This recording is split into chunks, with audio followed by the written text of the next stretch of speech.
నియోజకవర్గం నేరెళ్ళ గ్రామంలో ఉన్నాం.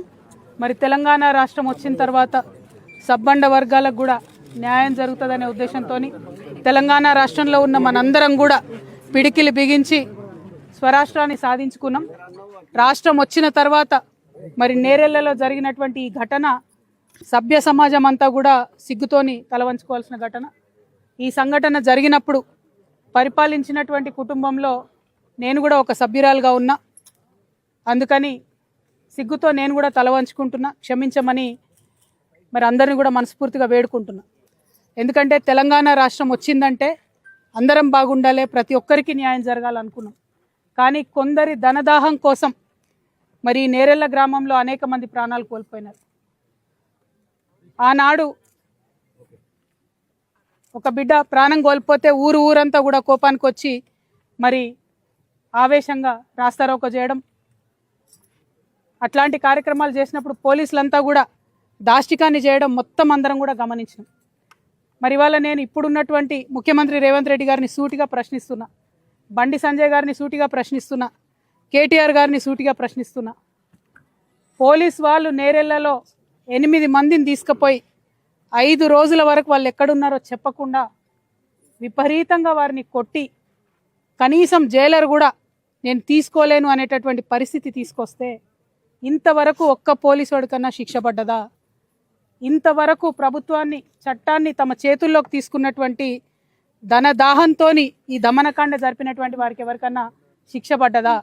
మరి స్థానిక ఎమ్మెల్యేగా ఉన్న కేటీఆర్ గారు ఎందుకు శ్రద్ధ చూపించలేదు? ఆనాడు బండి సంజయ్ గారు వచ్చి మొసలు కన్నీళ్ళు గార్చిపోయినారు. కేంద్ర ప్రభుత్వంలో ఉన్న ఎస్సీ ఎస్టీ కమిషన్కి చెప్తామన్నారు. ఏమైంది రిపోర్ట్? అది ఇంకా నడిచొస్తుందా ఢిల్లీ నుంచి? ఎందుకు ఇన్ని రోజులైతే రిపోర్ట్ రాదు? ఖచ్చితంగా రిపోర్ట్ రావాల్సిందే. రావడం కోసం నేను ముందుంటే అవసరమైతే ఢిల్లీకి పోతాం, అవసరమైతే నేరెళ్ళ బాధితులందరినీ కూడా తీసుకొని ఢిల్లీకి పోయి ఆ రిపోర్ట్ తీసుకొని వస్తాం. అంతకుముందు human rights commission, national human rights commission అప్పుడున్న డీజీపీకి చెప్పింది చర్యలు తీసుకోండి, మీరు ఎస్పీ గారి మీద చర్యలు తీసుకోండి అంటే ఒక చిన్న ఎస్ఐని బలిపశువుని చేసి ఎస్పీని కానీ మిగతా వాళ్ళందరినీ వదిలిపెట్టినటువంటి పరిస్థితి. అంటే ఎట్లా ఉంది తెలంగాణలో? ధనవంతుల పక్షాన మీరుంటే పేదవాళ్ళపైన ఎంత దమనకాండ చేసినా 9 సంవత్సరాలు గడిచిపోయినా వాళ్ళని కాపాడుకుంటామని ప్రభుత్వం చెప్పడం చాలా అన్యాయం. ఒక్క ప్రభుత్వం కాదు, కేసీఆర్ గారి ప్రభుత్వంలో ఈ సంఘటన జరిగింది. తర్వాత రేవంత్ రెడ్డి గారు వచ్చి 30 నెలలైంది. ఆనాడు పెద్ద పెద్ద మాటలు మాట్లాడిన రేవంత్ రెడ్డి గారు ఈ 30 నెలల్లో కనీసం నేరెళ్ళ పేరు కూడా ఎత్తలేదు. ఇది మానవత్వమా? ఇంత అన్యాయం ఉంటుందా? ఓట్ల కోసమైనా మనం చేసేదంతా? ఈ నేరెళ్ళ నేల నెత్తుడితో తడవలేదా? అది గుర్తొస్తలేదా మీకెవరికి? మర్చిపోయిన మా మానవత్వం అనేటిది సంపూర్ణంగా. అన్ని పార్టీలను అడుగుతున్నా నేను, ఇవాళ ఒక ఆడబిడ్డగా అడుగుతున్నా. కనీసం ఆలోచించాలి కదా. ఒక్కరోజు వచ్చి పరామర్శించి ఫోటోలు దిగిపోతే అయిపోతుందా? నేను అట్లా టూరిస్ట్ లెక్క రాలేదు, పరామర్శించిపోవడానికి రాలేదు. నేరెళ్ళ బాధితులందరినీ నేను ఒక ఆడబిడ్డగా, తెలంగాణ ఆడబిడ్డగా, పౌరుషం ఉన్న ఆడబిడ్డగా, మనకు జరిగిన అన్యాయం, మనకు జరిగిన అవమానం మర్చిపోద్దని చెప్పడానికి ఇక్కడికి వచ్చిన. ఖచ్చితంగా ప్రశ్నిద్దాం, ఖచ్చితంగా పరిష్కారం తీసుకుందాం. మన మీద ఈ దమనకాండ చేసిన వాళ్ళు ఎంత పెద్దవాళ్ళైనా వాళ్ళకి శిక్ష పడే వరకు పోరాడదాం, నిలబడదాం. మన తెలంగాణ గడ్డ ఉన్నదే ప్రశ్నించే గడ్డ. ప్రశ్నించిన ప్రతి ఒక్కరిని అవమానిస్తున్నారు, బయటికి పంపిస్తున్నారు, దాడులు చేస్తున్నారు, దాష్టికం చేస్తున్నారు. అది ఆ ప్రభుత్వం లాగాలే ఈ ప్రభుత్వంలో కూడా ఆగుతలేదు. నేను నేరెళ్ళ ప్రజలందరినీ కూడా చేతులెత్తి నమస్కరించి విజ్ఞప్తి చేస్తున్నా. ఇసుక కోసం ఆ ప్రాణాలు పోగొట్టుకున్నది మనం. ఇసుకనా? డబ్బు ముఖ్యమైపోయిందా? ఇవాళ ప్రాణాలు పలసగా అయిపోయినాయా? అన్యాయం కదా. ముఖ్యమంత్రి గారిని ఒకటే డిమాండ్ చేస్తున్నా నేను, కనీసం మీకు ఇంత మానవత్వం మిగిలి ఉన్నా ఆనాడు ఓట్ల కోసం వచ్చి వీళ్ళని వాడుకున్నారు కదా నేరెళ్ళ వాళ్ళను. ఏమైపోయింది మరి ఆ మంత్రులందరూ? మీరా కుమార్ని తీసుకొచ్చిండ్రు కదా, ఏమైపోయింది మీరా కుమార్ గారు? ఏమైపోయింది బట్టి విక్రమార్క గారు?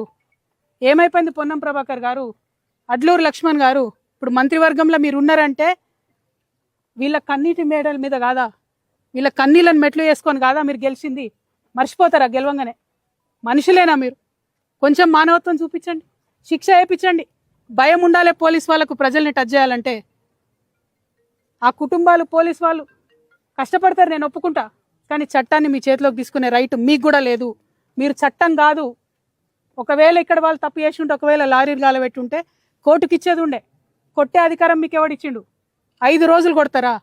బాణన్నను చూడండి, ఇప్పటి వరకు కూడా కట్టబెట్టుకొని నడిచే పరిస్థితి. హరీష్ని చూడండి, ఇప్పటి వరకు నడవాలంటే నడవలేనటువంటి పరిస్థితి. చనిపోయినటువంటి గోపాల్ వాళ్ళ కుటుంబం చెప్తున్నది 9 ఏళ్ళు ప్రతి నిత్యం హాస్పిటలే, ₹1 కూడా ఇవ్వలే గవర్నమెంట్. నేను డిమాండ్ చేస్తున్నా, నేరేళ్ల బాధితులందరూ కూడా ₹1 కోటి ఇవ్వాల్సిందే. రేవంత్ రెడ్డి గారి ప్రభుత్వం ప్రతి కుటుంబానికి ₹1 ఇవ్వాల్సిందే, ఖచ్చితంగా ఇవ్వాల్సిందే. ఈ దమనకాండకు పాల్పడ్డ నేరస్తులకు శిక్ష పడాల్సిందే. తెలంగాణ రక్షణ సేనని ఉట్టిగా పెట్టుకోలే, నేను తెలంగాణను రక్షించుకోవడానికే పెట్టుకున్నాం. ఖచ్చితంగా ఢిల్లీ నుంచి రిపోర్ట్ తెప్పించుకుంటాం, ముఖ్యమంత్రి గారి మెడలు వంచుతాం, పరిష్కారాన్ని చూపిస్తాం. అందరిలాగా పరామర్శించిపోవడానికి రాలేదు, ప్రశ్నిస్తాం, పోరాడతాం, పరిష్కరిస్తాం. ఖచ్చితంగా పరిష్కారం చూపడం కోసమే వచ్చినాం. మీ అందరు నేను మళ్ళొకసారి క్షమించమని కోరుతా ఉన్నా. ఈ దమనకాండ జరిగినప్పుడు ఆ పరిపాలించిన కుటుంబంలో నేను కూడా ఉన్నా, సిగ్గుతో తలవంచుకుంటున్నా. ఆ విషయం ఆనాడు చెప్పినా, ఈనాడు కూడా చెప్తున్నా. మీ అందరినీ ఒకటే రిక్వెస్ట్ చేస్తున్నా, ఇప్పుడున్న ప్రభుత్వాన్ని మర్చిపోవద్దు, మాటలు ఇచ్చిపోయిన ఎవరిని కూడా మర్చిపోవద్దు, మనకు జరిగిన అవమానాన్ని మర్చిపోవద్దు. ఇదొక మనిషిగా చెప్తున్నా, నేను తెలంగాణ ఆడబిడ్డగా చెప్తున్నా. పార్టీలు రాజకీయాలు మళ్ళీ వేసుకుందాం ఎలక్షన్ అప్పుడు, కానీ మనం మాత్రం మనకు జరిగిన అవమానాన్ని మర్చిపోవద్దు. దానికోసం కొట్లాడతాం. అంతవరకు గోపాల్ గారి కుటుంబానికి ఖచ్చితంగా మా పార్టీ తరఫున మేము కూడా అండగా ఉంటాం. స్థానిక శాసనసభ్యుడిగా కేటీఆర్ గారు కూడా అండగా ఉండాలి. ఆ పిల్లల చదువులకు హెల్ప్ చేయాలి, హాస్పిటల్లో వాళ్ళు పెట్టుకున్నటువంటి ఖర్చులకు కూడా హెల్ప్ చేయాలని చెప్పి నేను డిమాండ్ చేస్తూ ఉన్నాను. అది బీఆర్ఎస్ పార్టీ కావచ్చు, టీఆర్ఎస్ పార్టీ కావచ్చు, కాంగ్రెస్ కావచ్చు, సిపిఐ కావచ్చు, సిపిఎం కావచ్చు, ఎవరైనా కావచ్చు. మీరేం టూరిస్టుల లెక్క ఇక్కడికి రావద్దు, వస్తే హెల్ప్ చేయాల్సిందే. హెల్ప్ చేయాలని డిమాండ్ చేస్తున్నా. ప్రభుత్వం వెంటనే ఈ కుటుంబానికి ₹1 ప్రకటించాలని కోరుతున్నాను. Thank you. జై తెలంగాణ, జై భీమ్, జై తెలంగాణ, జై భీమ్.